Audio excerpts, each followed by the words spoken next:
Romanos 7. Nós vamos ler apenas o versículo 6, só o 6. Mas agora estamos livres da lei, pois morremos para aquilo em que estávamos retidos, para que sirvamos em novidade de espírito e não na velhice da lei. Vamos orar ao Senhor mais uma vez, queridos? Pai, em nome de Jesus, nós nos colocamos diante do Senhor mais uma vez. Só que dessa vez, Pai, a nossa oração é por nós mesmos, Pai. Nós queremos pedir ao Senhor que nos ajude na compreensão da Tua palavra, Senhor. Que o Espírito realmente, Pai, ilumine o nosso entendimento, Senhor, de maneira que a palavra seja bênção na nossa vida, Senhor. De maneira que a palavra seja compreendida por cada um de nós, Pai, no nome de Jesus. Senhor, fale ao nosso coração através da Tua palavra, nos ensine, nos exorte, nos corrija, Senhor, para a glória do Teu nome, no nome de Jesus. Amém. Amém, queridos. Nós estamos pregando em Romanos 7, vocês sabem disso, e a gente vem trabalhando esse texto de maneira até, eu estou achando até um pouco rápido, nós já estamos no versículo 6, tá?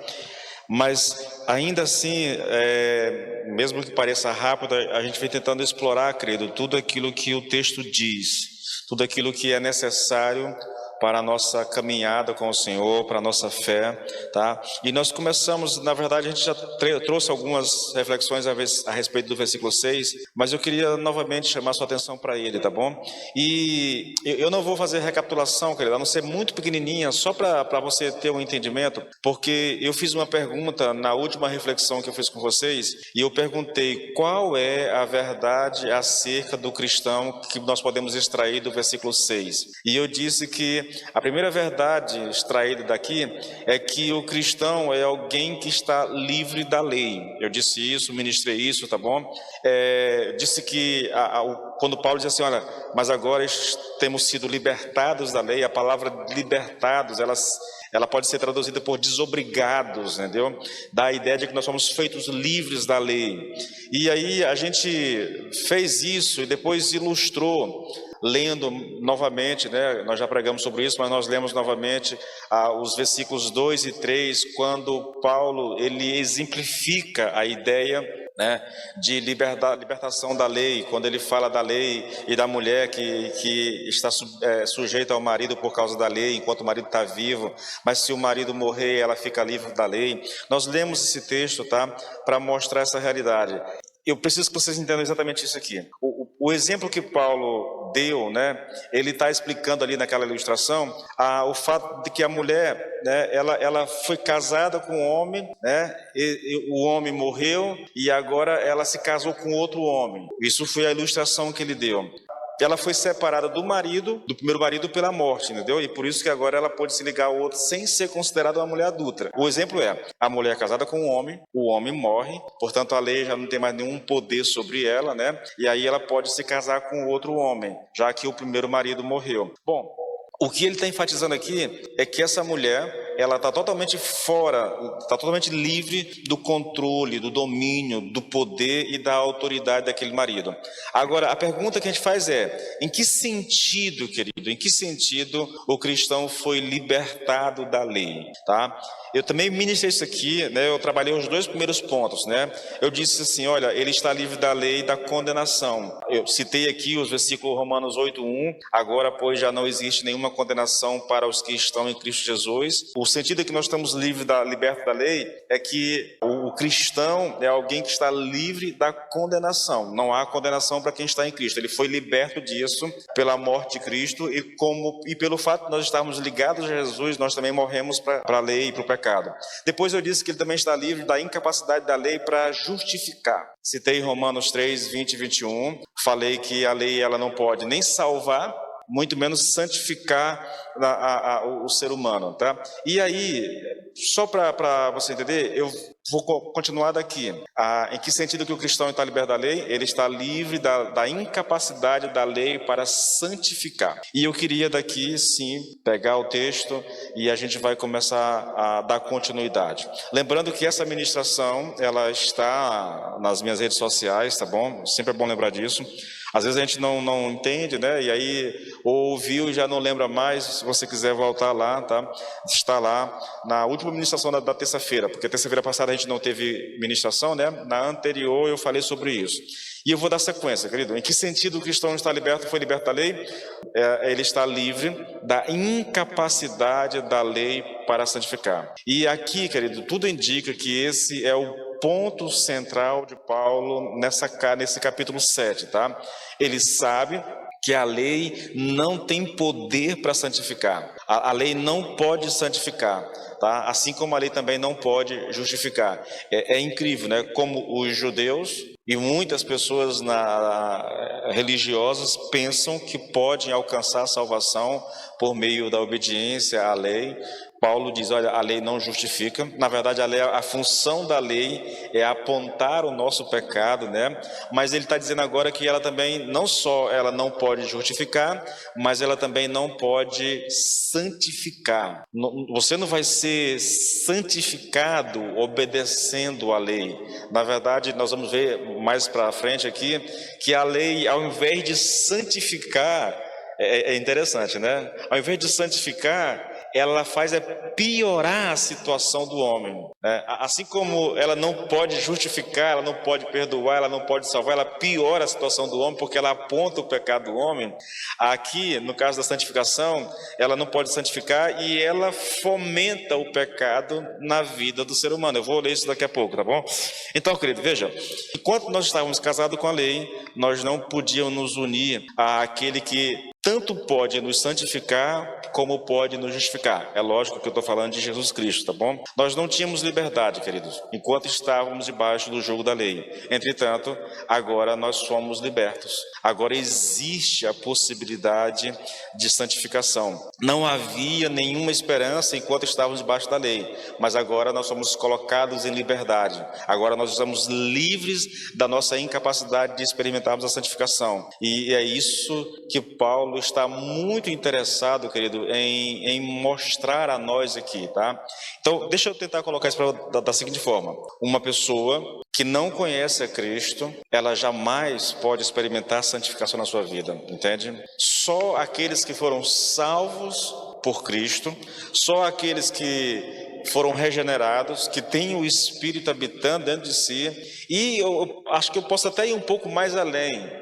Não basta apenas ser salvo, né? Eu creio que falta o entendimento disso, entendeu? Porque se eu me ver, querido, como o homem do capítulo 7 aqui, que nós vamos estudar a partir das semanas que vem aí, entendeu? O homem que se considera miserável, que não consegue fazer aquilo que quer fazer, o que é certo fazer. Se eu tenho essa percepção, se eu admito que esse homem do capítulo 7 aqui, são dois homens na verdade, né? Que vai do 7 ao 13 e do 14 até o final, são dois homens. Se eu me vejo como esses homens, entendeu?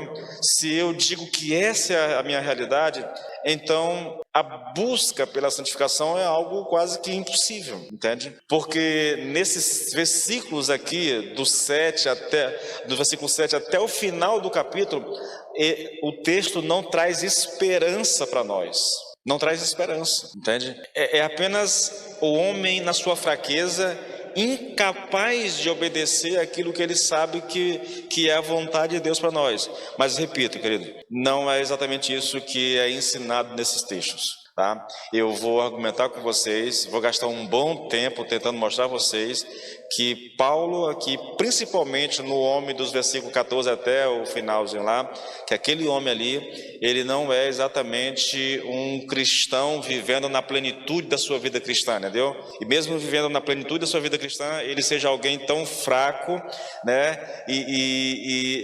Assim, tão fraco no sentido de que ele não consegue fazer nunca aquilo que é certo, porque é isso que é dito a respeito desse homem. Mas isso vai ficar lá para frente, tá bom? Outro ponto fundamental aqui, querido, e aqui é interessante, irmãos, isso sim a gente deve salientar. Outro ponto fundamental aqui, querido, é o fato de termos sido libertos da tendência da lei em agravar a situação do ser humano. Paulo diz que as paixões pecaminosas, elas eram inflamadas pela lei, né? Mas agora, diz o apóstolo, vocês foram libertos desse agravante da lei de Deus sobre a natureza pecaminosa. Olha o texto, irmãos.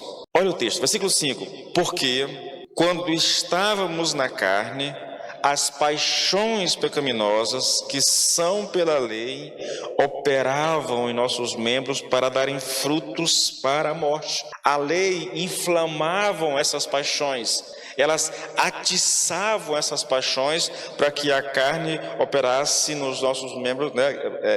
Para que o pecado operasse nos nossos membros para darem fruto para a morte. Então, a lei, ao invés de me ajudar a viver uma vida santa, ela piora a situação, ela instiga a minha carne, o pecado em mim, para que eu continue na prática do pecado.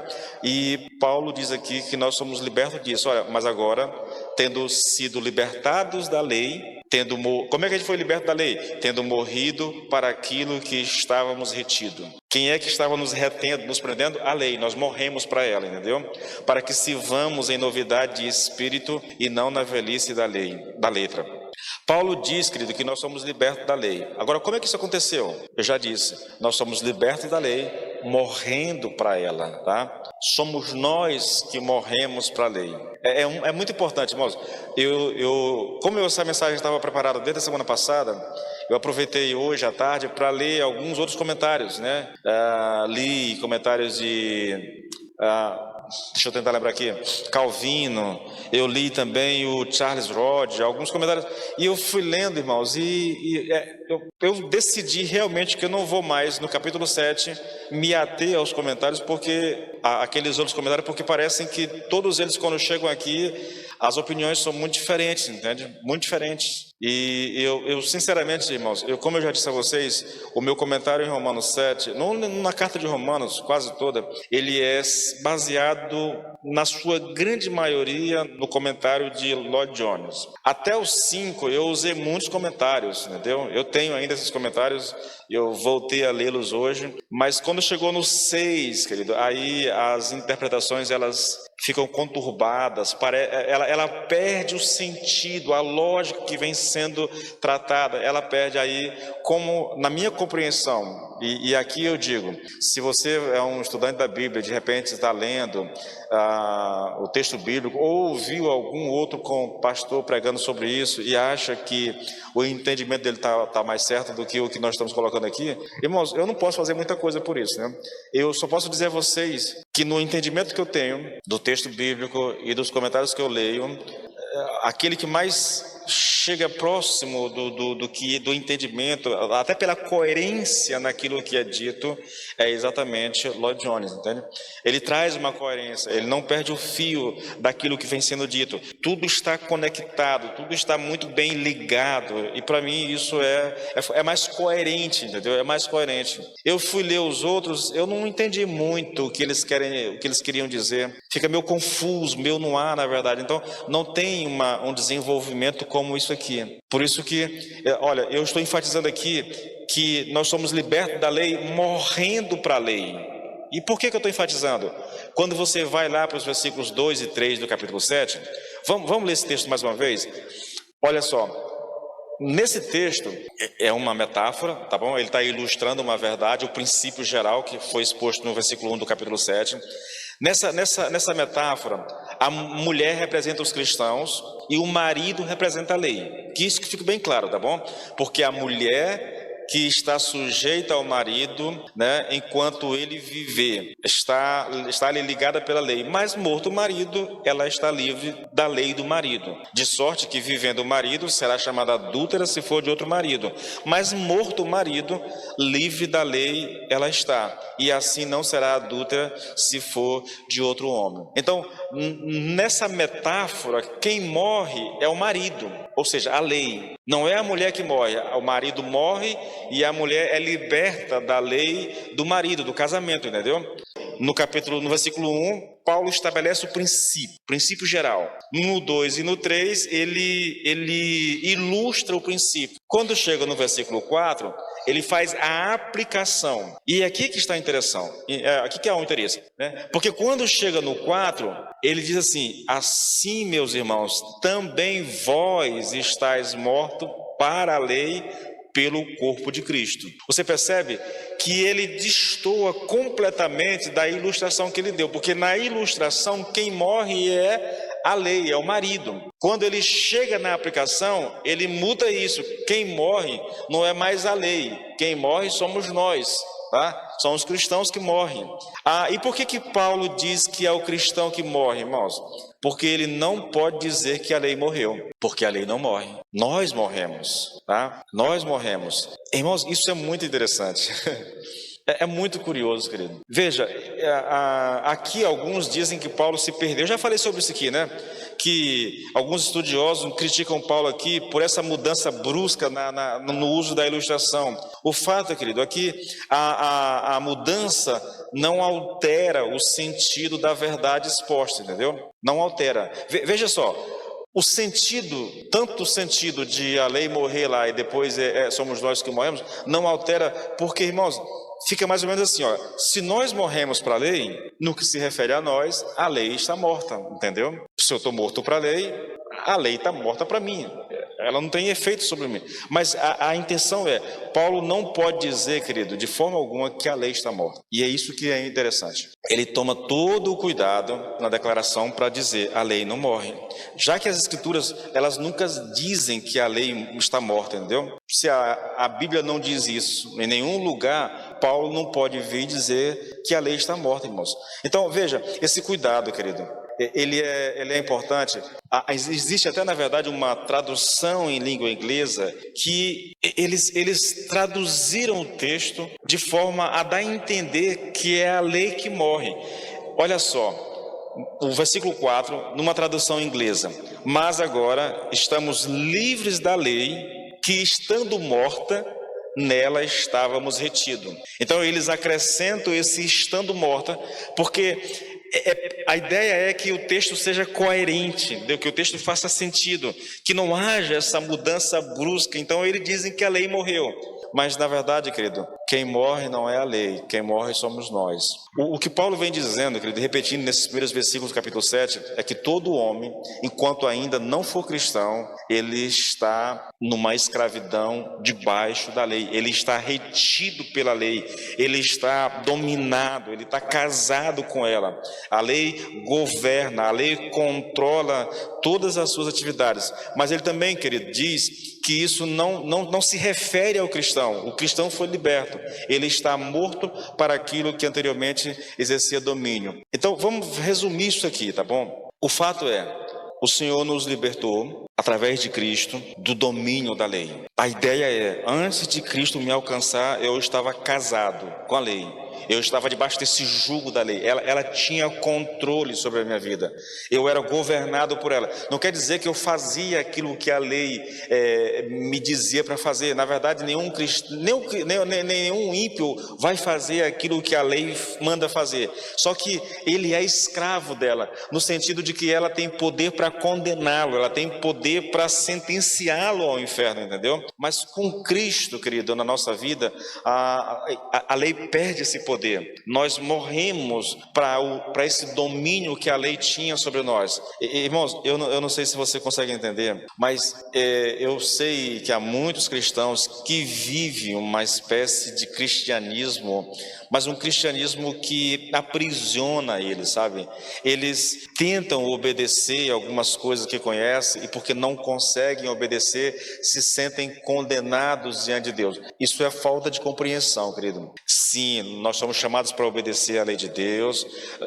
Eu vou repetir isso aqui: nós recebemos o poder e a capacidade de obedecer à lei de Deus, mas mesmo que eu infrinja alguns desses mandamentos, querido, não porque queira, não porque tenha prazer nisso, mas porque por alguma fraqueza na minha vida, essa o infringir a lei não traz mais condenação sobre a minha vida. Eu já fui liberto disso, irmãos. Se eu estou em Cristo, não existe mais nenhum tipo de condenação sobre a minha vida. Esse é o ensino de Paulo. E é exatamente porque eu estou em Cristo, porque eu não estou mais debaixo do governo da lei, que agora eu posso viver uma vida santa aos olhos de Deus. Eu tenho o poder para viver uma vida santa, tá? Agora, vamos ler o texto mais uma vez, versículo 6. Olha só: mas agora temos sido libertados da lei tendo morrido para aquilo que estávamos retido, para que sirvamos em novidade de espírito e não na velhice da lei. Nós já vimos aqui, nós fomos libertados da lei, e isso significa que nós morremos para aquilo que estávamos retido. Mas com que propósito nós somos libertados da lei? Essa é uma pergunta bem interessante. E o versículo 6 responde. A resposta é: para que sirvamos em novidade de vida. Viver em novidade de vida, querido, ou em novidade de espírito, na verdade, desculpe, né? Viver em novidade de espírito aponta para uma vida de santidade. Repito, esse é o ponto central de tudo que Paulo vem dizendo nesses versículos. É possível ao cristão, na verdade, a salvação tem esse propósito de nos fazer viver uma vida santa, porque nós estamos em Cristo, porque nós não estamos mais debaixo do governo da lei, da autoridade da lei, do pecado, nem do diabo. Agora nós podemos viver uma vida santa. Queridos, não é errado dizer que o principal objetivo da salvação é a santificação na nossa vida. Escute isso: a vinda do Filho de Deus a este mundo e tudo que ele fez enquanto esteve aqui, sua morte na cruz, seu sepultamento, a sua ressurreição, a sua ascensão e o envio do Espírito Santo, tudo isso foi feito com um grande fim, com um grande objetivo. E esse objetivo era exatamente a nossa santificação. O desejo de Deus, querido, é que nós sejamos santos. Olha isso aqui, irmãos, não é exagero, irmãos, não é exagero. Efésios 1:4.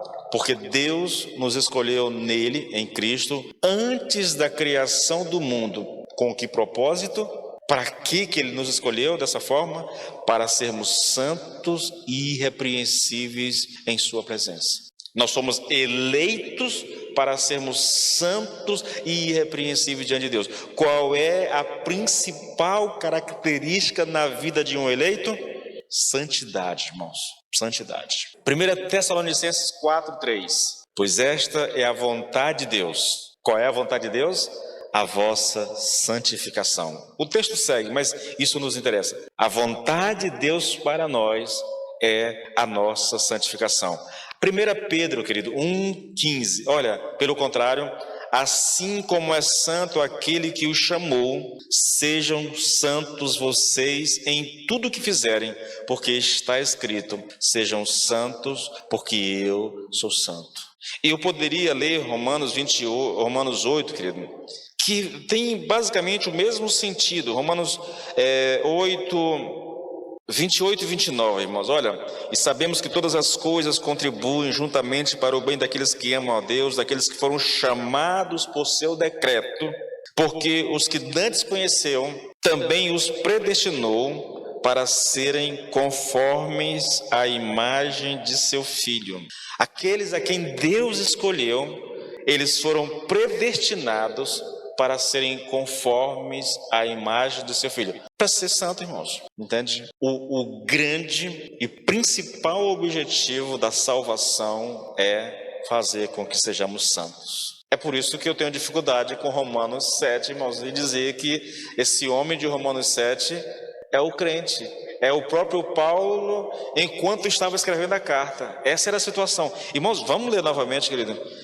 Soa muito estranho, querido. 14, olha: bem sabemos que a lei é espiritual, mas eu sou carnal, vendido sob o pecado. Porque o que faço não aprovo, pois o que quero, isso não faço, mas o que aborreço, isso faço. E se faço o que não quero, consinto com a lei que é boa. De maneira que agora já não sou eu que faço isso, mas o pecado que habita em mim. Porque eu sei que em mim, isto é, na minha carne, não habita bem algum. E com efeito, o querer está em mim, mas não consigo realizar o bem. Porque não faço o bem que quero, mas o mal que eu não quero, esse faço. Ora, se eu faço o que eu não quero, já sou eu que não faço, mas o pecado que habita em mim. Acho então esta lei em mim, que querendo fazer o bem, mal está comigo. Porque segundo o meu homem interior, tenho prazer na lei de Deus, mas vejo nos meus membros outra lei, que batalha contra a lei do meu entendimento e me prende debaixo da lei do pecado que está nos meus membros. Miserável homem que sou, quem me livrará do corpo dessa morte? Irmãos, eu não consigo entender que isso aqui se refere a Paulo, irmãos. Achar que isso aqui se refere a Paulo é um negócio meio louco. Eu vi, querido, que o pessoal da teologia reformada, boa parte deles, defende exatamente isso. Irmãos, porque se isso aqui é a realidade a respeito de Paulo, então eu vou dizer para vocês que é normal um crente viver no pecado, porque se Paulo tem essa luta aqui, o que dirá a nós? Deus me elegeu para que eu fosse santo. A vontade de Deus é que eu seja santo. Eu tenho que ser santo assim como ele é santo. Mas se essa é a realidade do crente, de um crente como Paulo, então o que dirá os outros? Eu tenho muita dificuldade com isso, irmãos, não vou mentir. Mas a gente vai chegar lá, tá bom? E aí a gente vai tentar entender melhor isso, tá? Só para que vocês entendam, querido, são muitos os que acreditam que o principal propósito da salvação é o perdão de pecados, ou seja, a nossa justificação. Eu acredito que esse é um grande... Irmãos, é aquela coisa, bom, eu fui salvo, já fui perdoado, então está tudo bem comigo. Eu tô feliz porque Deus já me perdoou. Está errado, querido. Se você para na justificação... Se você para no perdão de pecados e você não entende que a vontade de Deus para você é muito mais do que ser salvo, é que você seja santo, é que você seja conformado à imagem de Jesus. Então, se você não tem esse entendimento, querido, se você acha que tudo o que Deus fez foi só para te salvar, você vai viver a vida cristã da forma medíocre, irmãos. Se eu sei que a vontade de Deus para mim é que eu seja santo, que eu seja parecido com Jesus Cristo, então eu devo me esforçar, querido, eu devo fazer sacrifícios na minha vida, eu devo lutar pela minha vida de santidade, entendeu? Eu devo buscar sabendo que eu vou ter em Deus a força e o poder para isso. Mas se eu me conformo com essa realidade aqui, irmãos, então eu não tenho por que lutar, não tenho por que querer viver uma vida santa. Irmãos, veja, se isso aqui que Paulo diz aqui se refere a ele como um homem de Deus, o Paulo, o pregador, o fundador de igrejas, eu não consigo entender, irmãos. Outra questão aqui a ser notada, querido, era a crítica que Paulo sofria por causa da mensagem da graça, da justificação somente pela fé. Os críticos atacavam Paulo, querido, e a mensagem de Paulo dizendo que ensinar as pessoas que tudo que elas precisam para serem salvas é crer em Jesus Cristo, eles diziam que isso era uma atitude irresponsável. Dizer que Paulo fazia isso por interesse financeiro e que ele estava facilitando demais a vida das pessoas por querer atrair seguidores. Então, assim, Paulo está pegando leve porque ele tem interesses escusos, entende? Ele não está pregando a lei e dizendo que as pessoas devem obedecer à lei, porque essa é uma mensagem dura e as pessoas não vão segui-lo se ele começar a ensinar isso. Então ele prega uma mensagem dizendo que tudo que essas pessoas precisam é crer em Jesus Cristo. Se você crê em Jesus Cristo, você é salvo. Isso parece muito fácil. Então eles acusavam a Paulo, criticavam a mensagem, dizendo que essa mensagem era uma mensagem irresponsável. Eles também acusavam a Paulo, querido, dizendo que esse tipo de mensagem era, na verdade, um incentivo à prática do pecado, que Paulo estava incitando as pessoas a desobedecerem à lei, vivendo de maneira desregradamente, pecaminosa. Esse texto que nós estamos estudando, irmãos, e todo o capítulo 6 é uma resposta a esse tipo de acusação. Paulo diz, querido, que a salvação ela tem como finalidade máxima a santificação. Então é completamente errado dizer que a pregação da doutrina da graça leva ao pecado, porque todo o propósito dessa pregação é nos mostrar que o fim e o objetivo de Deus ao fazer tudo isso, né, tudo que ele fez por meio de Jesus Cristo, é nos santificar. Tudo que ele tem como propósito é nos fazer santos e irrepreensíveis. Irmãos, esses acusadores de Paulo também diziam que a mensagem da graça levaria a um tipo de vida sem moralidade, sem retidão. Mas sabe o que Paulo diz? Paulo diz mais ou menos assim, olha, nada pode libertar ou habilitar o homem a dar fruto para Deus, exceto o fato de nós sermos libertos da lei e do seu domínio e de sermos unidos a Cristo. Deixa eu tentar colocar isso para você de uma forma que você entende. Há muitos pregadores hoje que temem pregar a doutrina da graça, porque a doutrina da graça, irmãos, diz que nós somos salvos por meio de Jesus Cristo. A nossa salvação depende do que Jesus Cristo fez e não de nós mesmos. Muitos pregadores dizem que pregar isso é errado. Pregar isso vai fazer com que as pessoas vivam na prática do pecado. Se eu não sou salvo por aquilo que eu faço, ou deixo de fazer, então está tudo bem, já que eu fui salvo, né? É Cristo que me salvou, então eu posso viver da forma que eu bem entendo. Muita gente tem medo de pregar a graça por causa disso. Tem medo de anunciar esse evangelho porque eles acreditam que os irmãos das suas igrejas vão viver no pecado e que a mensagem da graça é um incentivo a isso. Mas o que Paulo está dizendo aqui é que esse entendimento está todo errado, na verdade. Enquanto eu pregar a lei, irmãos, porque veja, ou eu prego graça, ou eu prego lei. Não tem outra alternativa, entendeu? Não há outro caminho aqui. Então, se eu disser, olha, você tem que fazer isso, se você não fizer isso, você perde salvação. Se você ouvir música do mundo, você perde a salvação. Se você vai para tal lugar, você perde a salvação. Eu estou pregando lei, irmãos, entende? Eu estou dizendo que a sua salvação depende do tipo de música que você ouve, depende do lugar para onde você vai, com quem você está, e aí segue-se um monte de coisas e de costumes, usos e costumes que são pregados. Esse tipo de mensagem, querido, não salva as pessoas, não santifica as pessoas. Imprimir medo no coração das pessoas, querido, não faz com que elas temam a Deus, entende? O que realmente, irmãos, e é isso que, olha, Paulo está dizendo aqui que a lei, ela inflama o pecado dentro de nós, entendeu? Ela instiga o pecado dentro de nós. Então, quanto mais proibição, mais incentivo eu tenho para a prática do pecado. Não sei se vocês conseguem entender isso. Essa é uma realidade, querido, vivenciada dentro da igreja. E esse tipo de mensagem legalista, querido, é um tipo de mensagem que instiga na pessoa uma vida cristã hipócrita.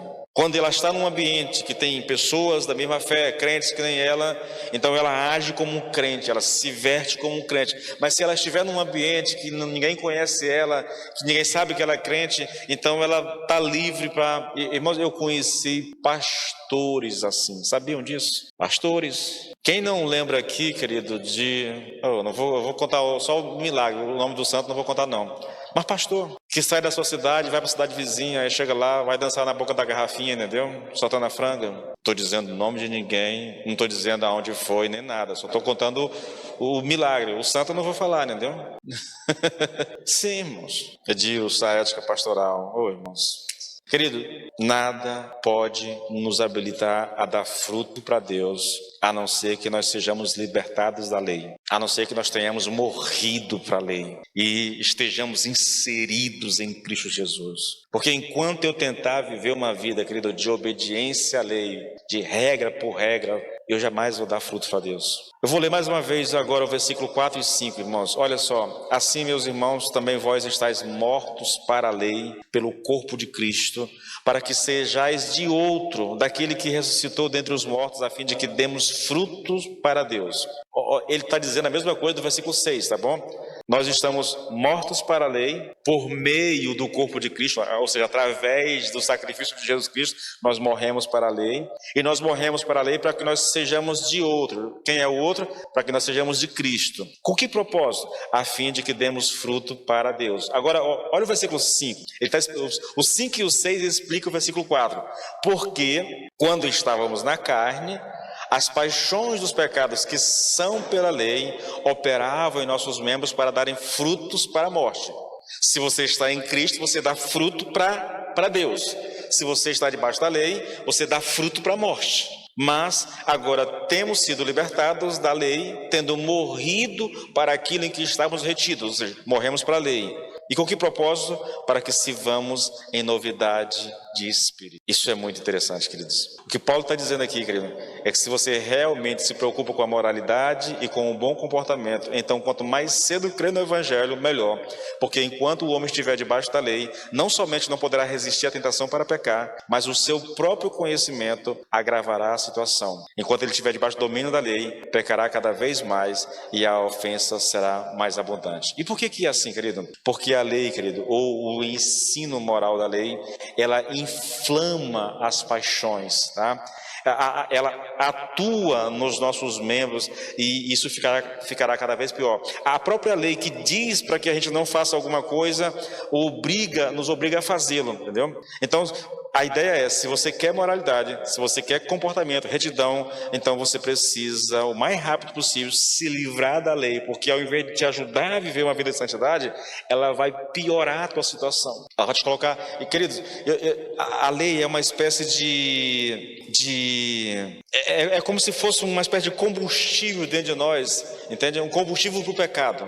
O mandamento, o dizer não faça isso, é um incentivo à prática daquilo que está sendo proibido de se fazer. Isso pode ser explicado muito facilmente. A menina está namorando com um cara, a família não gosta. A família se volta e pressiona a menina para largar o cara. E quanto mais a família pressiona, o que vai acontecer? Mais ela se apega à pessoa. É a experiência prática, irmãos, é essa. A boa parte de vocês não são pais. Um dia vocês vão ser pais, vão ter filhos adolescentes, que acha que é dono do mundo. E quando você diz para ele o que é certo a ser feito, tá? O correto seria, querido, conversa, oração e quase nunca a proibição, porque a proibição, ela instiga a gente a fazer aquilo que está sendo proibido. Menino, não namora com essa menina. Menina, não namora com essa menina. Aí é que ela vai fazer. É um negócio, é maligno mesmo, irmãos. É maligno, é a natureza do homem que está dominada pelo pecado e fustigada e inflamada pela lei, tá? Vai dar nisso. Vamos voltar ao texto mais uma vez, irmãos. Aí agora eu vou dar sequência, vou sair dessa exposição da ideia de santificação, da ideia de que quanto mais eu quero obedecer à lei, mais talvez eu me veja em pecado, entendeu? E que se eu quero realmente obedecer à lei de Deus, eu preciso morrer para ela, entendeu? Eu preciso estar em Cristo, inserido em Cristo. Então vamos continuar aqui, olha. Mas tendo sido libertados da lei, tendo morrido para aquilo em que estávamos retidos, para que sirvamos em novidade de espírito e não na velhice da lei. Agora, eu quero chamar sua atenção para a palavra aqui, querido, sirvamos, para que sirvamos em novidade de espírito. Essa palavra tem o sentido de fazer trabalho escravo. Ela deriva da mesma palavra para escravo, que é doulos, né? Doulos. Essa palavra sirvamos, ela é uma derivação da palavra doulos, tá? Doulos no Novo Testamento, significa servos, escravos, tá bom? Escravos. Olha, em Romanos 6,16, não sabeis vós que a quem vos apresentastes por escravos para lhe obedecer, sois escravos daquele a quem obedeceis, ou do pecado para a morte, ou da obediência para a justiça. Ou seja, ou você é escravo da obediência, ou você é escravo do pecado, tá? Mas graças a Deus, que tendo sido escravos do pecado, obedeceste de coração à forma de doutrina que foste entregue, e libertados do pecado, foste feitos escravos da justiça. O objetivo da nossa libertação da lei, querido, e do seu domínio, é que a gente preste um serviço escravo em novidade de espírito e não na velhice da lei. Em tempos como esse que a gente vive, dá quase para ouvir alguém gritar assim: ah, pastor, essa linguagem é muito ofensiva, isso é muito opressora, eu não quero ser escravo de ninguém, eu quero ser livre, eu quero viver minha vida da forma que eu bem entender. Isso é muito comum as pessoas falarem, querido. Agora, eu tenho algo para dizer, irmãos, a respeito de alguém que pensa assim. O ensino bíblico, irmãos, é muito, muito claro, é muito explícito, não há margem para dúvida. Ou você é escravo do Senhor Jesus Cristo, da sua graça e do seu amor, ou você é escravo da lei, do pecado e do diabo. Não tem, queridos, ou você está aqui ou aqui, não há um meio termo, entendeu? Ou você está servindo em escravidão a Jesus Cristo, debaixo da sua graça, debaixo do seu amor, ou você está servindo em escravidão, querido, debaixo da lei, do pecado e do diabo. Não tem um outro caminho, querido, não há outra alternativa. Essa ideia de que o homem é livre, irmãos, pense, isso sim é uma fake news de primeira, isso é absurdo, irmão. Não existe ninguém livre, irmãos. Nenhum ser humano é livre.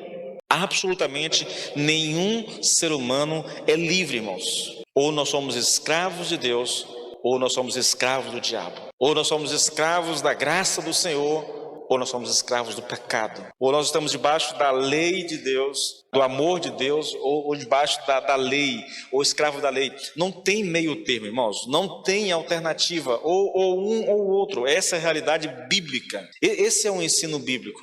Não vou falar de livre-arbítrio aqui, tá bom? Mas é uma coisa que vem à mente quando a gente está falando essas coisas, quando está pregando isso. Não existe essa ideia. Não existe homens livres para escolher o que querem da sua vida, irmãos. Nós estamos sempre debaixo de uma influência, o tempo todo. O que Paulo diz aqui no versículo 6, querido, para que sirvamos em novidade de espírito, é a mesma coisa que ele tinha dito no versículo 4, para que sejais douto daquele que ressuscitou dentre os mortos, a fim de que demos frutos para Deus. É a mesma coisa, dito de forma diferente. Agora, no versículo 6, ele vai não apenas repetir o que disse, mas ele vai fazer aqui um acréscimo que ele não tinha feito lá. Ele vai dizer algo que não tinha sido dito lá.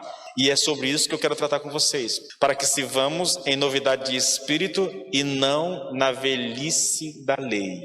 Percebe aqui os contrastes? Servir em novidade de espírito ou servir na velhice da lei. Aqui nós temos uma diferença, querido, entre o novo e o velho. Em novidade de espírito e não na velhice da lei. Eu quero chamar sua atenção para um texto que eu acho muito interessante, irmãos. E eu nunca tinha olhado para ele por essa perspectiva. João 3, versículo 1, nós vamos ler até o 3. Olha só.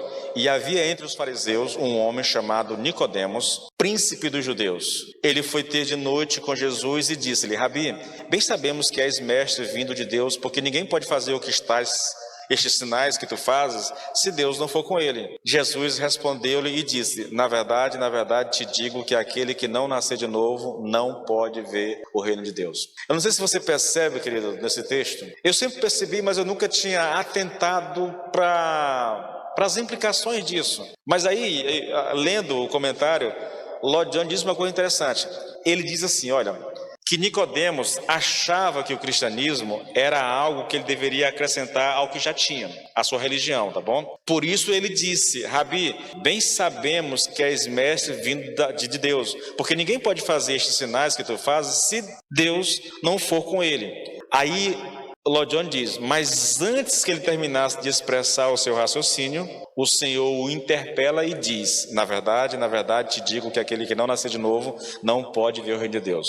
Irmãos, olha só, se essa maneira de interpretar essa situação estiver correta, a maneira como o Lloyd Jones está interpretando, e de fato Jesus interpelou Nicodemos, então qual seria o pensamento completo de Nicodemos? E aí eu vou citar mais uma vez, vou citar o texto bíblico e aquilo que o Lloyd Jones diz que seria o restante do pensamento, que o Senhor Jesus não deixou ele terminar de expressar o seu pensamento, entendeu?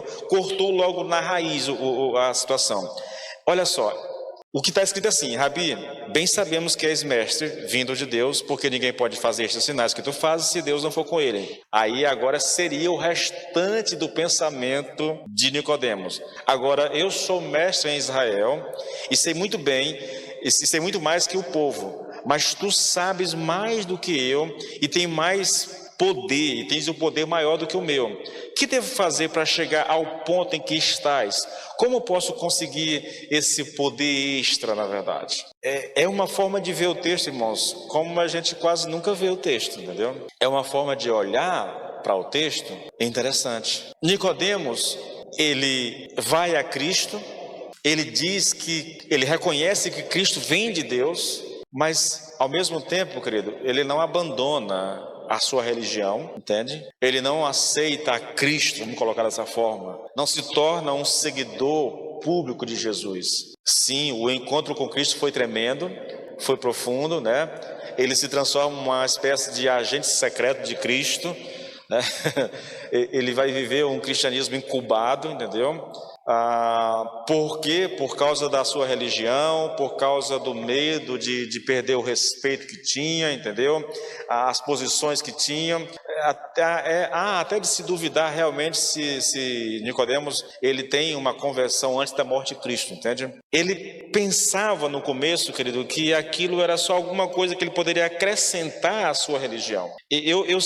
Porque assim, sempre que eu leio esse texto, né? Parece que o que Jesus está dizendo não tem nada a ver com aquilo que Nicodemos. Senhor, eu sei que tu és mestre, vindo da parte de Deus, porque ninguém pode fazer o que o Senhor faz aí, ninguém pode realizar esses milagres que o Senhor realiza, se Deus não estiver com essa pessoa. E aí o Senhor emenda um negócio, olha, é isso que eu te digo, né? Em verdade te digo, se você não nascer de novo, você não pode... Não faz sentido, irmãos, né? Eu não sei se é exatamente isso da maneira como o Lloyd Jones coloca, mas o fato é que realmente o Senhor interpela Nicodemos, e como ele é um mestre em Israel, é um professor, é um rabino, então o Senhor coloca para ele uma verdade que choca Nicodemos, entende? Corta qualquer pensamento que ele tinha em mente, qualquer ideia que ele tinha em mente, e apresenta a ele aquilo que de fato ele precisava. A ideia, mais ou menos, que vem à mente é que Nicodemos ele não entendia esse contraste entre o velho e o novo. Ele pensava que o cristianismo era só um acréscimo ao judaísmo. Ele não entendia a necessidade de regeneração, do nascer de novo. Pensava que precisava apenas acrescentar algo à sua religiosidade. E, irmãos, convenhamos, querido, esse é um pensamento muito recorrente na igreja dos nossos dias. Muitas pessoas acreditam que o cristianismo é algo para ser acrescentado à vida delas. Muita gente, irmãos, pensa dessa forma. Muita gente vem para a igreja, se diz crente, mas ela apenas acrescentou uma religião, a religião cristã, à sua vida. Ela continua vivendo como ela vivia, nada mudou na vida dela, nada mudou no coração dela, entendeu? Não houve nenhuma transformação, não houve nenhuma regeneração. Ela apenas agora acrescentou o cristianismo ao seu estilo de vida. Isso significa que nos domingos à noite, ela vai à igreja quando puder, porque agora ela é cristã. Não houve transformação, não houve mudança, não houve um rompimento com aquilo que é velho, entendeu? Não houve um rompimento com as práticas pecaminosas. O que houve foi apenas um acréscimo à sua vida. Ela adicionou o cristianismo ao seu estilo de vida. E só aquilo que lhe interessa. Eu acho isso, querido, uma coisa assim terrível, irmãos. Olha, Mateus 9, versículo 14, 15, até o 17, olha aqui, ó. Vieram depois os discípulos de João e perguntaram a Jesus: por que nós e os fariseus jejuamos muitas vezes, mas os seus discípulos não jejuam? Jesus respondeu: como podem os convidados para o casamento estar tristes enquanto o noivo está com eles? No entanto, virão dias em que o noivo lhes será tirado e eles vão jejuar. Ninguém põe remendo de pano novo em roupa velha, porque o remendo tira um pedaço da roupa, né? E o buraco fica ainda maior. Nem se põe vinho novo em odres velhos, porque se alguém fizer isso, os odres se rompem e o vinho se derrama e os odres se perdem. Mas põe-se vinho novo em odres novos e ambos se conservam. A ideia aqui, querido, é que o cristianismo não cabia dentro das práticas do judaísmo, entendeu? Daquela estrutura legalista que tinha. E isso é, querido, odres velhos, entende? É a estrutura da religião judaica. O cristianismo não cabe nela. Não cabe nela. Tem que ser algo novo, entendeu? Tem que ser um odre novo para receber o vinho novo. Não dá para colocar o cristianismo dentro daquilo que eles viviam. É por isso que os discípulos não jejuavam, entendeu? Aquilo era a estrutura. Eles tinham uma prática muito comum de se jejuar 2 vezes por dia, por semana, se eu não me engano. É por isso, querido, que quando você vai lá em Lucas 18, versículo 9 e 10 e diante, lá está escrito assim, olha: Jesus contou também essa parábola para alguns que confiavam em si mesmos, por se considerar justos, e desprezavam os outros. Aí ele conta: 2 homens foram ao templo para orar. Um era fariseu e o outro era publicano. O fariseu ficou em pé e orava de si para si desta forma: ó Deus, graças te dou porque não sou como os demais homens, roubadores, injustos e adúlteros, nem ainda como este publicano. Jejuo 2 vezes por semana, está aqui, né? E dou o dízimo de tudo que ganho. Então, eles tinham uma prática engessada, querido, de religião, entendeu? Ele se acha justo porque ele não rouba, porque ele não comete adultério. E interessante, irmãos, a ideia de não cometer adultério é porque o judeu entendia que adultério tinha que ser uma traição física, entendeu? É o homem casado que se relaciona com outra mulher. Fisicamente, o ato tem que acontecer. Se isso acontece só na mente, eles não consideram de forma alguma adultério. É isso que Paulo vai colocar para nós aqui depois, entendeu? A cobiça não era para o judeu uma coisa, um pecado. Ele podia cobiçar alguém ou até alguma coisa, mas se ele não fizesse isso na prática, se fosse apenas na mente, não estava tudo bem. Então eles se orgulham daquilo que eles estão vivendo, daquilo que eles estão fazendo na verdade. Eu jejuo 2 vezes por semana e dou o dízimo de tudo que ganho. Além do mais, eu não sou roubador, eu não sou injusto, eu não sou adúltero. Então eles confiavam, querido, nas práticas religiosas que eles tinham. Isso é o odre velho. Não dá para colocar o cristianismo dentro disso, entendeu? Vai estragar tudo, vai arrebentar com tudo.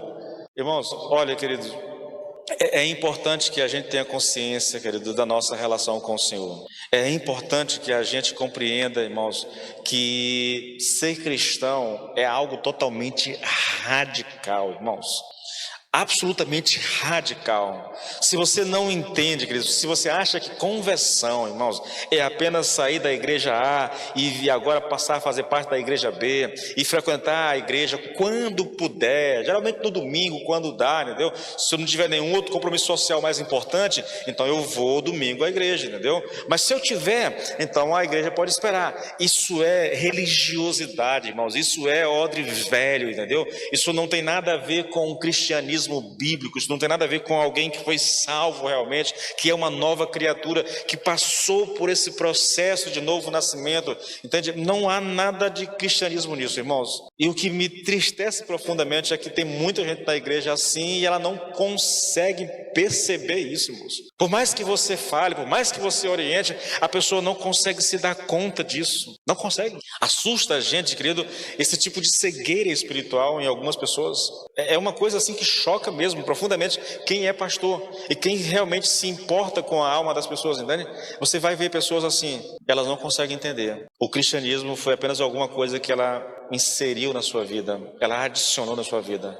Viver assim, querido, viver como uma pessoa religiosa é uma das coisas mais perigosas que pode acontecer a alguém, porque ela está dentro da igreja, achando que está tudo bem com ela. Eu falei bastante sobre isso. Na verdade, estou falando sobre isso nas ministrações lá, pequenininhas lá, que eu faço para as redes sociais, entendeu? Eu postei 4 vídeos apenas para tratar disso, irmãos. Desse auto-engano, dessa situação de você achar que está tudo bem contigo porque você está na igreja, porque você faz algumas coisas, entende? Queridos, eu vou encerrar essa ministração deixando algo para você que eu julgo muito importante: a nossa relação com o Senhor Jesus. Irmãos, não há nada mais importante do que a nossa relação pessoal com o Senhor Jesus Cristo. Nossa vida devocional, querido. Tempo a sós com Deus para leitura bíblica e oração. Isso poderia se acrescentar aí um livro, um bom livro para ler, entendeu? Mas esse tempo deveria haver, irmãos. Eu deveria cultivar uma relação íntima e pessoal com o Senhor através da palavra e através da oração. Irmãos, isso deveria ser algo realizado todos os dias por nós. E não me conformar, querido, com o simples fato de ir à igreja uma vez ou outra e achar que está tudo bem comigo. É uma coisa assim que me deixa mal, irmãos, porque minha alma fica agoniada com esse negócio, sabe? Como é que as pessoas não conseguem perceber isso? Como é que elas não conseguem entender, querido, que o fato de ir a uma igreja, irmãos, não salva ninguém, entendeu? É bom, é necessário, é importante que você faça. E se você realmente nasceu de Deus, se você realmente é uma nova criatura, você vai ter prazer na comunhão, querido. Mas ao mesmo tempo você sabe que você é salvo, não porque você vai à igreja, querido, mas é salvo por causa do que Cristo fez por você. E essa confirmação vem pela nossa relação mais íntima e pessoal que eu tenho com Jesus Cristo, lá no meu quarto, a sós com o Senhor, entende? Eu não entendo, irmãos, eu juro que eu não entendo alguém que confie na sua salvação se ela não tem vida com Deus. Não entendo isso, irmãos. Eu acho isso algo extremamente perigoso, muito perigoso. Nós deveríamos cultivar, irmãos, a nossa relação com o Senhor Jesus, a nossa relação com Deus, a sós, em casa. Repito, lendo a palavra e orando. Lendo a palavra e orando. Tá bom, queridos? Vamos encerrar por causa do nosso horário, tá? Pai, nós oramos a Ti. Nós oramos a Ti, Senhor, pedindo que o Senhor nos ajude.